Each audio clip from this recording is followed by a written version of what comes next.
Мэргэжлийн хяналтын байгууллагуудаас аймаг дүүргийн нийт 342 ерөнхий боловсролын дунд сургуулийн үдийн цай хөтөлбөрийн хоолны болон хүнсний бүтээгдэхүүний чанар аюулгүй байдал шалгалт хийжээ. Шалгалтаар үйлдвэрлэгч компаниудтай хамтран бэлэн бүтээгдэхүүн сурагчдад тарааж байгаа нь учир дутагдaltaй байгааг тогтоожээ.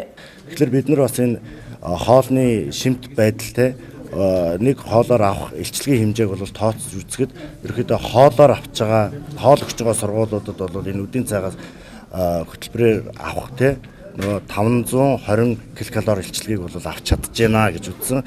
Харин энэ хүнсний үйлдвэрүүдэд үйлдвэрсэн одоо үдийн цай хэлбэрээр авч байгаа хүүхдүүдэд энэ илчлэгийн хэмжээг авч чадахгүй байна. Яагаад гэвэл энэ бүтээгдэхүүний өртөг өндөртэй гэдэг утгаараа тэр бүрэн илчлэг авч чадахгүй байна гэж үзэж байгаа. Хэдийгээр сурагчдад өгч байгаа үдийн хоол хүнсний бүтээгдэхүүн чанарын шаардлага хангаж байгаа ч сургуулиуд угаалтур цөөхтэйгөөс сурагчид гараа гоохгүй байгаа нь халдвар төвчин өндөр магадaltaй байгааг анхааруулж байна.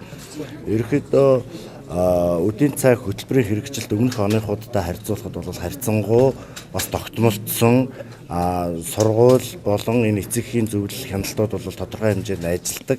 Ерөнхийдөө төлөвшөх хандлагатай байгаа.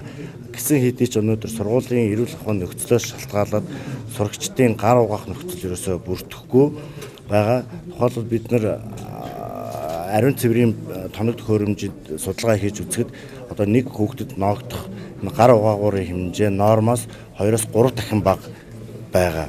Тэгэхээр өнөөдөр байгаа. Дээр нь бид нар сурагчдын гарнаас одоо хоол идэхийн өмнө эрүүл зүйн нян судлалын шинжилгээтэй арчицсан шинжилгээ аваад үзэхэд 30% нь бол нянгийн бохирдолтой байна гэж гарсан. Тэгэхээр энэ хүүхдүүдийн гар угаах нөхцөл бүрдээг байна. Хэдий чанартай хүнсний аюулгүй байдлын шаардлага хангасан хүнсний бүтээгдэхүүнээр үйлчилж байгаа ч гэсэндээ өнөөдөр хүүхд өөрөө гараа угаахгүй гар угаах нөхцөл бүрдэхгүй байгаагаас одоо сургууль дээр гидсний халдвар гарах бол нөхцөл бүрдсэн байна гэж үзэж байгаа.